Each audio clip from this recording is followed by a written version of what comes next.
Bonjour à toutes et à tous et bienvenue sur cette nouvelle session de l'Académie InVivox. Je suis Julien Delpech, le fondateur d'InVivox, et j'ai le plaisir aujourd'hui d'accueillir Céline Rioux. Céline Rioux qui est la responsable au sein de BPI France, hein, du programme HealthTech, du hub de la BPI. Céline va prendre la parole dans quelques minutes. On se laisse 1 ou 2 minutes pour accueillir les retardataires. Et ensuite, Céline va prendre la parole pendant une vingtaine de minutes. À l'issue de ces 20 minutes, vous aurez la possibilité de poser des questions directement à Céline. Hein, on viendra piocher vos questions. Pour poser des questions, rien de plus simple. Dans la petite icône en bas, généralement dans le menu du bas, vous avez une icône qui ressemble à 2 bulles de BD qui s'appelle Q&R. À tout moment, vous pouvez poser des questions et puis, à l'issue des 20 minutes, on posera vos questions directement à Céline. Donc voilà, Céline Rioux qui va aujourd'hui nous parler de la manière dont la BPI et le hub HealthTech participent, hein, au changement d'échelle des startups spécialisées dans la santé. On a eu l'occasion, hein, voilà l'exemple d'InVivox, on a été effectivement accéléré au sein du hub.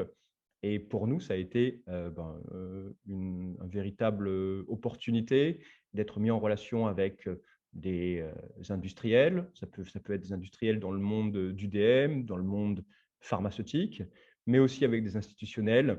Ça peut être des hôpitaux, privés ou publics, ça peut être des mutuelles, et aussi de tout le système de coaching et du réseau, hein, puisqu'on est plusieurs à être accompagnés. Et puis aujourd'hui, je pense qu'il y a un certain nombre d'alumni qui permettent justement de réseauter, de poser des questions aux petits copains qui ont souvent les mêmes problématiques ou qui ont eu les mêmes problématiques, et de pouvoir ainsi échanger.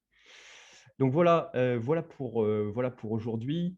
Merci infiniment Céline Rioux d'être avec nous. Hein, je vais vous laisser la parole, peut-être 1 minute de plus pour vous dire que la semaine prochaine, nous recevrons toujours à midi, hein, vous connaissez le principe de l'académie, nous recevrons Enguerrand Abran, qui est le directeur de la fondation de la FHF et qui viendra nous parler justement de la relation entre les hôpitaux et les startups et comment faciliter la compréhension mutuelle des uns et des autres pour optimiser les collaborations. Jeudi 1er juillet, nous recevrons Franck Bodino, qui est médecin, mais aussi et surtout le fondateur de la cabine de téléconsultation H4D et qui viendra nous parler de l'avenir, du futur de la téléconsultation. Et on terminera la saison le jeudi 7 juillet en recevant Alice de Maximi de Femmes de Santé, qui viendra nous parler d'un thème qui est absolument passionnant, qui est le thème du no-code. Hein, aujourd'hui, comment grâce au no-code, on peut parvenir à coder sans code des plateformes, des logiciels et plein de choses. Voilà pour le programme des jours à venir. Merci infiniment Céline. Céline, je te laisse la place, le micro, et excellente topo, excellente session de l'Académie à toutes et à tous. Merci Julien, bonjour à tous et à toutes. Je suis ravie d'être là aujourd'hui avec vous pour partager nos activités côté BPI France sur l'accompagnement des startups en santé, plus particulièrement en santé numérique. Merci Julien, merci Invivox pour l'invitation. Je vais partager mon écran pour vous partager quelques slides.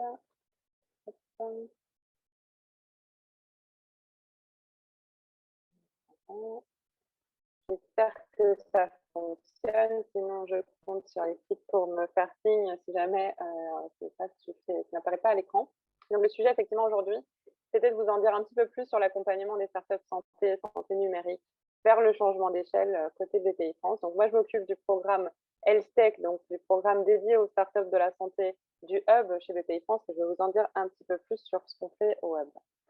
Donc, je voulais vous partager rapidement en BPI France les différents rôles et missions, en quoi l'année dernière a été évidemment particulière dans le soutien apporté aux entrepreneurs. Ensuite, plus spécifiquement en santé, et enfin, vous parler du dispositif santé numérique. Donc, on a une quinzaine de minutes ensemble. Donc, petit rappel pour ceux qui ne connaîtraient pas BPI France, c'est la Banque publique d'investissement. On est un partenaire de confiance de toutes les entreprises en France. On a 80 000 entreprises accompagnées, de toute taille, de tout type, de tout secteur. Et évidemment, avec un focus plus particulier sur les startups et l'innovation, dans la direction de l'innovation dont je fais partie.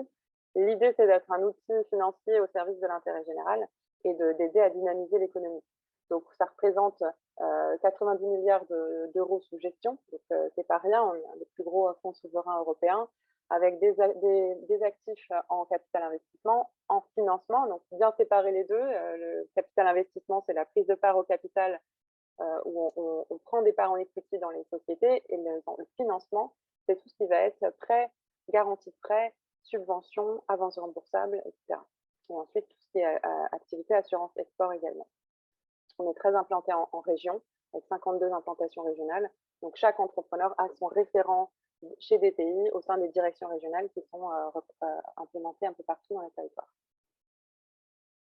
Si on fait un focus sur la partie innovation, donc ce qui nous intéresse aujourd'hui, sur comment est-ce qu'on aide les startups, les entreprises innovantes, on les accompagne sur toute leur durée de vie de développement et sur tout leur cycle de vie. Des phases très amont, dès la faisabilité, les études de faisabilité, la création de l'entreprise avec des aides à l'innovation, par exemple comme la bourse French Tech, des concours comme IPHD, eLab, et avec un site dédié. Si vous ne le connaissez pas, je vous encourage à y faire un tour. C'est très riche pour les personnes qui seraient en cours de création d'entreprise, qui s'appelle DTI France Création. Et ensuite, on continue sur toutes les phases de développement, de la R&D, de la solution que vous pouvez développer, des évaluations techniques, cliniques qu'on va aider sous forme de financement, d'aide à l'innovation, de concours comme le concours Innov, d'aide spécifique Deep Tech avec le plan Deep Tech qui a été lancé. Et on continue pour vous accompagner sur des projets plus structurants comme les PSPC, qui s'appellent IDEMO à présent, sur vos projets collaboratifs, vers l'industrialisation avec des prêts de développement, d'amorçage, de pré-innovation, jusqu'à vous aider à renforcer vos fonds propres. Donc, comme mentionné précédemment, c'est de la prise de part en capital. Et là, on a plusieurs fonds d'investissement en capital risque qui peuvent investir dans les startups. On peut avoir des fonds qui sont thématiques, comme Ville de demain, Desinvest, Mode Luxe, ou thématiques dans la santé, comme Innovio, en biotech, medtech, ou le fonds patient autonome dédié à la santé numérique, j'y reviendrai, ou des fonds non thématiques, mais plutôt en fonction de la taille de ticket et de la maturité de l'entreprise, comme Digital Venture et Large Venture. Donc, des financements, de l'investissement, et évidemment, on vous accompagne au-delà du soutien financier via des missions internationales, des diagnostics, et le hub qui est dédié aux entreprises investies par BPI France. Donc, on l'a dit, c'est 80 000 entreprises au total qui sont soutenues par BPI France. Ça doit être autour de 5 à 7 000 entreprises innovantes aidées sous ces formes de financement. Et c'est autour de 200 startups investies par BPI France. Et le hub, on est dédié à l'accompagnement de ce portefeuille de startups de BPI. J'enchaîne. Alors, on voulait faire une petite pause sondage pour savoir où est-ce que vous en êtes pour ceux d'entre vous qui sont en création d'entreprise, qui sont entrepreneurs, qui ont leur startup. Où en êtes-vous dans votre développement de votre solution pour vous connaître un petit peu plus?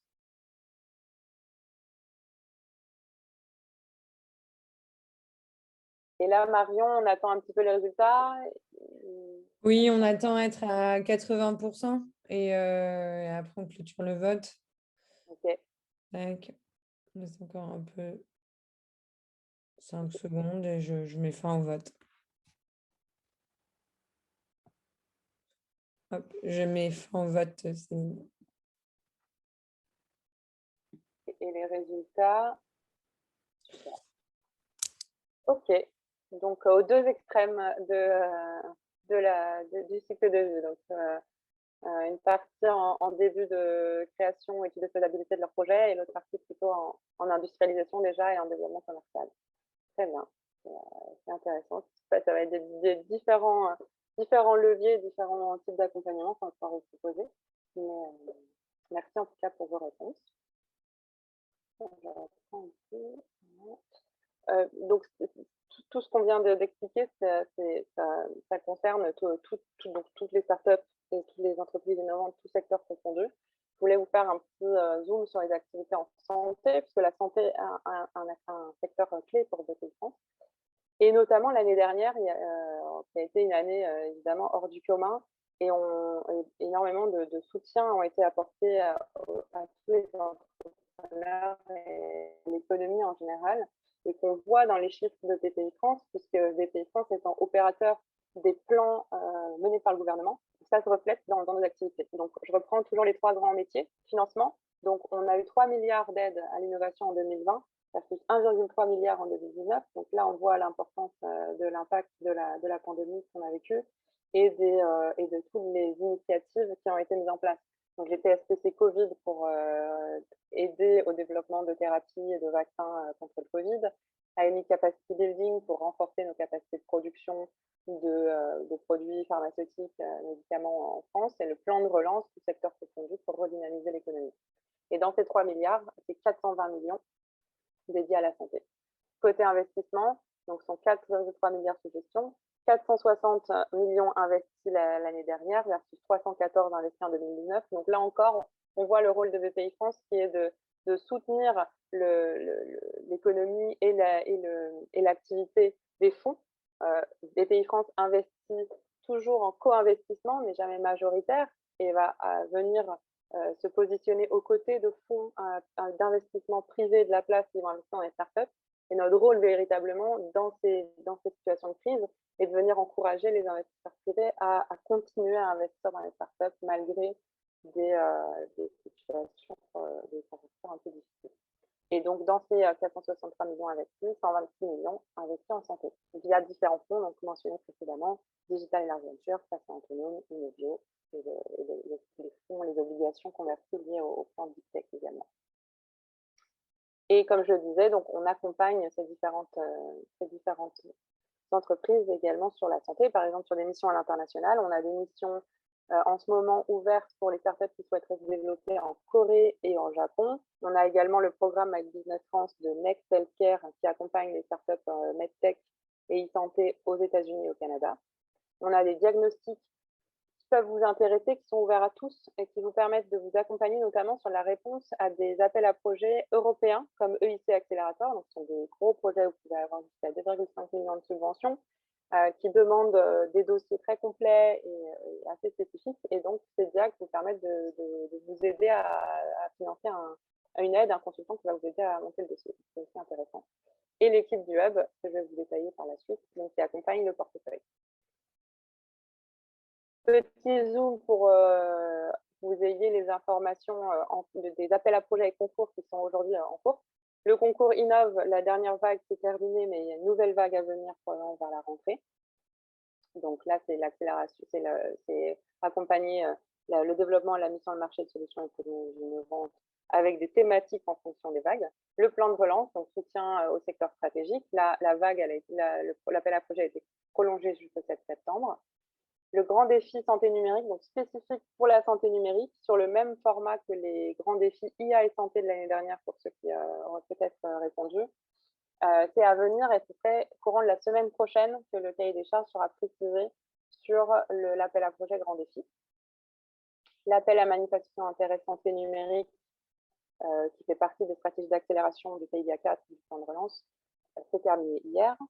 Et enfin, les projets IDEMO qui viennent remplacer les PSPC, les projets structurants pour la compétitivité, qui étaient des projets collaboratifs. Il y a de nouvelles vagues qui sont mises en place donc, sous le format IDEMO qui permettent de financer des projets plus uniquement collaboratifs. Ça peut être aussi un projet individuel.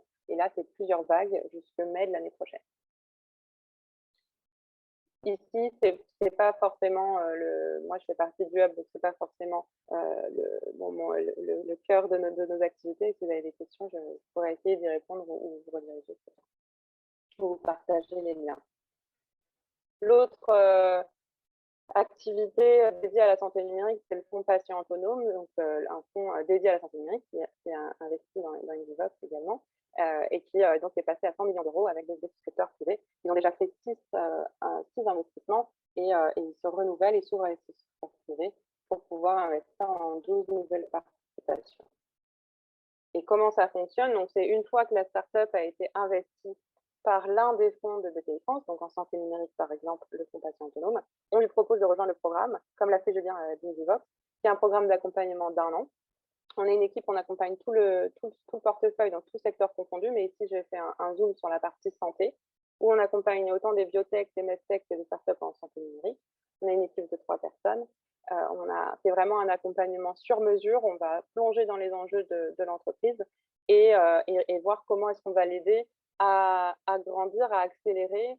Et c'est vrai que souvent, on va avoir des entreprises qui sont déjà en post-amorçage ou en série A. Et donc, c'est vraiment l'accompagnement individuel qui va faire qu'on va réussir à les aider dans leur changement d'échelle. On va avoir différents formats. Donc, nous, on va pouvoir les accompagner sur certains sujets, comme sur des ouvertures de ports, sur de l'analyse de marché, sur des interviews experts. On va faire appel à de l'expertise. Bien sûr, on a besoin d'être épaulé par différents experts en stratégie réglementaire, en stratégie médicale, en propriété intellectuelle. Et on va aller chercher les bons experts qui vont venir répondre aux questions des entrepreneurs qu'on accompagne, autant sous format collectif qu'en individuel, parce que bien sûr, pour rentrer au cœur des sujets, on se rend bien compte que des sessions individuelles, c'est un des formats les plus adaptés. Et comme le disait Julien, l'idée, c'est de connecter à notre réseau, donc des mises en réseau avec des grands groupes, avec des institutionnels, avec d'autres entrepreneurs pour du partage entre pairs, et d'essayer à chaque fois d'aller chercher la solution aux questions et aux enjeux de la startup dans l'écosystème ou auprès de nos experts. Et beaucoup de formats collectifs de partage entre pairs autour d'une personnalité du secteur ou sur des thématiques spécifiques. Et différents formats pour justement animer cette communauté d'entrepreneurs en santé numérique investis par BPI France. Deuxième sondage, pour avoir une idée sur les thématiques, comme on le disait, voilà, on sait bien qu'en santé numérique, les difficultés peuvent venir de différentes thématiques. Évidemment, la partie go-to-market, et on va en parler plus tard, est clé. Et côté hub, on accompagne sur 360 tous les différents sujets. C'est toujours intéressant de voir quels sont les freins que vous rencontrez, là où vous voyez le plus de verrous et vous avez plus de mal à avancer sans accompagnement.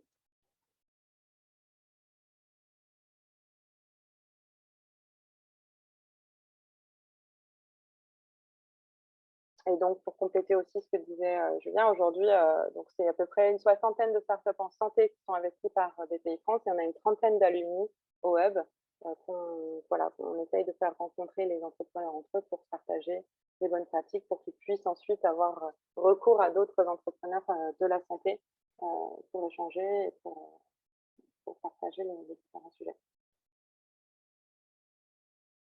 J'ai partagé les résultats. Merci.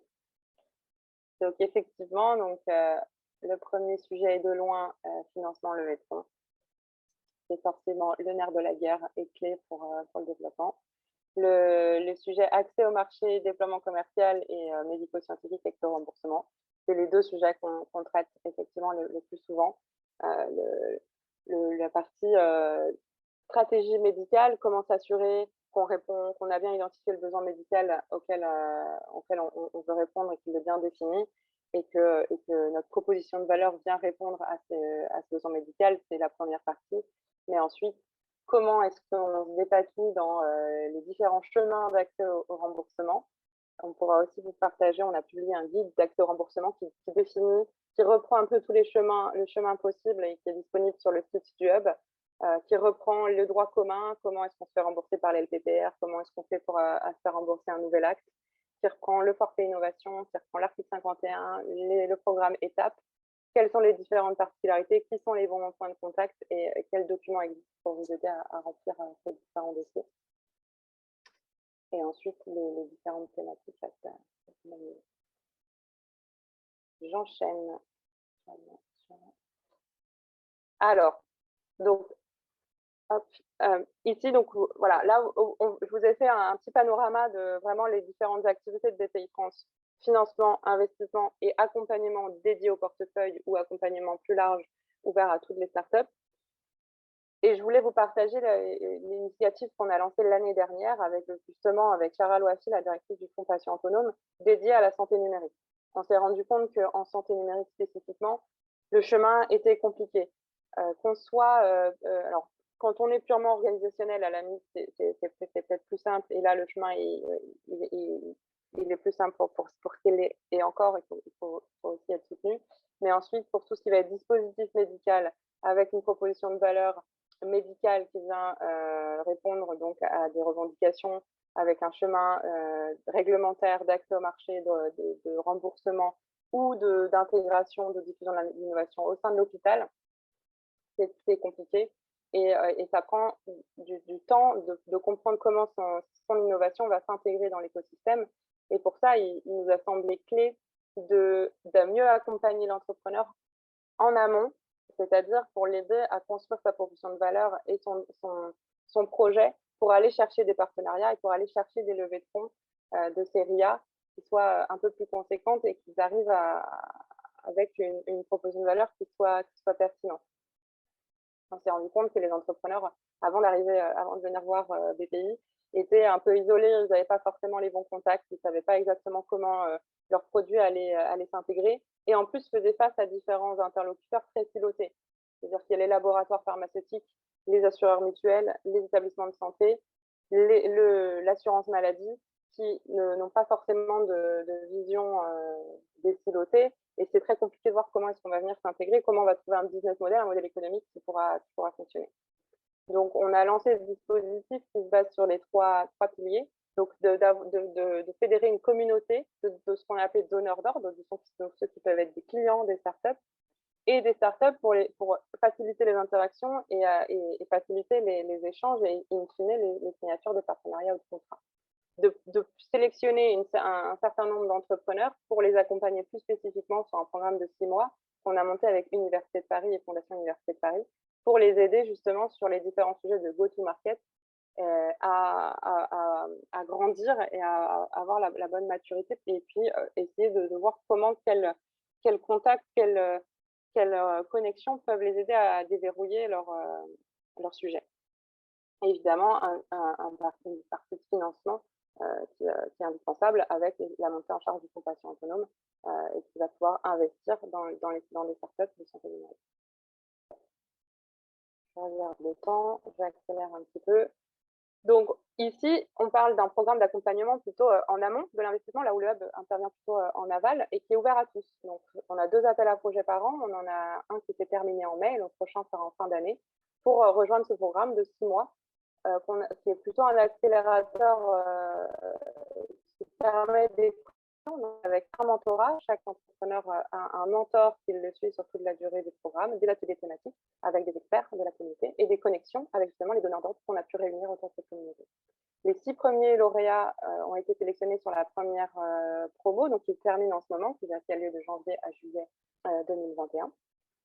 Et ils se terminent actuellement. Le parrain de la promotion, c'est Bernard Charlet, le PDG de Dassault Systèmes, qu'on a réussi à fédérer autour de ce dispositif des donneurs d'ordre comme Dassault Systèmes, comme Vivalto Santé, Harmonie Mutuelle, AstraZeneca, Medtronic, LCV Masson, et avec à chaque fois des personnes qui sont à un bon niveau dans l'entreprise pour pouvoir faire changer les choses et pouvoir mettre en place des projets concrets. Donc voilà, ici, les donneurs d'ordre qui font partie de cette communauté, qui était à l'initiative de cette communauté. On est en train de construire ce groupe et c'est ouvert à tous, elle est disponible sur le site de BP France, vous pouvez chercher communauté de santé numérique et rejoindre l'outil collaboratif qu'on a en ligne. Et l'idée ensuite, c'est d'identifier les sujets concrets sur lesquels on peut faire travailler ces différents donneurs d'ordre ensemble et les startups ensemble, et les startups avec les donneurs d'ordre.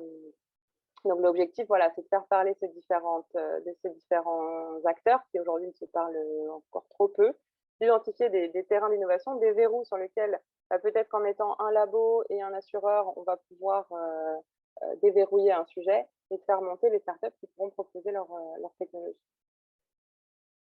Donc ici, on a aussi repris un programme d'accompagnement de 6 mois qui mélange des ateliers, du mentorat, du coaching et des connexions avec cet écosystème qu'on a construit. Et du coup, pour terminer, je voulais juste vous poser une dernière question sur le modèle d'accompagnement.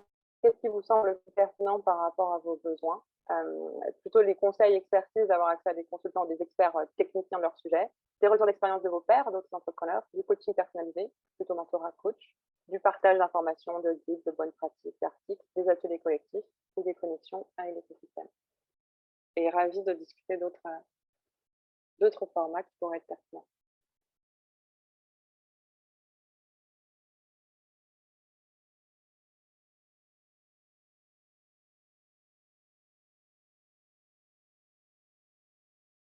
Et peut-être c'est passé. Donc, voilà. Alors, voilà le résultat. Mise en réseau de connexion écosystème, coaching personnalisé. Le succès, c'est le retour d'expérience d'autres entrepreneurs, finalement. Donc, c'est exactement ce qu'on a par rapport à la mise en réseau et l'écosystème, c'est exactement ce qu'on a voulu faire avec cette communauté, puisque il ne suffit pas de faire des connexions des entrepreneurs qu'on peut accompagner vers des points de contact qu'on aurait. Il faut les embarquer avec nous sur ces sujets et les faire travailler. Et c'est comme ça qu'on arrive à avoir du répondant et qu'il se passe des choses derrière. Sinon, on peut discuter avec plein de monde, mais finalement, derrière, ça n'apporte pas beaucoup. On a du mal à aboutir à des partenariats et des choses concrètes. Donc, voilà, je vous ai fait un petit panorama des différentes activités de BPI France et des initiatives qu'on a lancées récemment.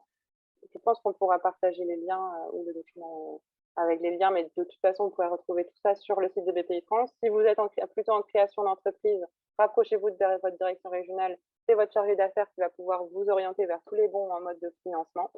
Le BPI France, le Hub, vous le retrouvez facilement sur Internet. Et de la même manière, pour rejoindre la communauté de santé numérique ou voir les prochains appels à projets, avec les mots-clés, vous les retrouverez. Et je crois que maintenant, on va pouvoir prendre les questions s'il y en a. Oui, merci Céline pour ce topo qui était très clair. Je vous invite à poser vos questions dans l'onglet Q&R qui est juste en bas, de bulle de BD. N'hésitez pas à vous inscrire au prochain talk, je vous ai mis le lien dans la partie converser. Je prends la première question, Céline, qui est une question de Pascal, qui vous demande quelle est la différence avec l'accompagnement d'un incubateur. Un incubateur, il va venir plus tôt. Alors, ça va dépendre des programmes d'incubation, hein, mais vont peut-être venir plus proche du niveau au moment de la création de l'entreprise pour justement aider l'entrepreneur à se mettre sur les rails et avoir tous les bons éléments pour lancer son projet et construire sa profession de valeur. Ici, en tout cas pour la partie dispositif santé numérique et l'incubateur santé numérique, qu'on a appelé comme ça, mais c'est un peu différent, on attend une certaine maturité des entreprises. Les critères d'éligibilité, c'est d'avoir déjà un prototype, d'être à 1 an du marché environ, d'avoir déjà une solution prototypée et avec quelques tests réalisés. Et là, on va vraiment travailler sur le changement d'échelle, donc sur voir comment, de quelques tests ou de quelques marchés que vous auriez pu avoir, vous pouvez déployer, vous pouvez aller chercher d'autres types de clients, vous pouvez aller chercher sur d'autres marchés et s'assurer que vous répondez vraiment aux besoins du marché et vous aider à vous connecter. Donc, c'est beaucoup basé sur des connexions avec des interlocuteurs de l'écosystème qui sont là dans la même dynamique et qui sont ouverts pour réfléchir avec vous à un marché et un modèle économique pérenne. Et le mentorat, où là, du coup, c'est un mentor pour chaque entrepreneur qui le suit plutôt sur les questions qui se posent sur le savoir-être, sur qu'est-ce que c'est entrepreneur, qu'est-ce que c'est être la posture de dirigeant, comment est-ce que j'anticipe mon scaling d'organisation, comment je vais passer, recruter, changer ma taille d'organisation, etc.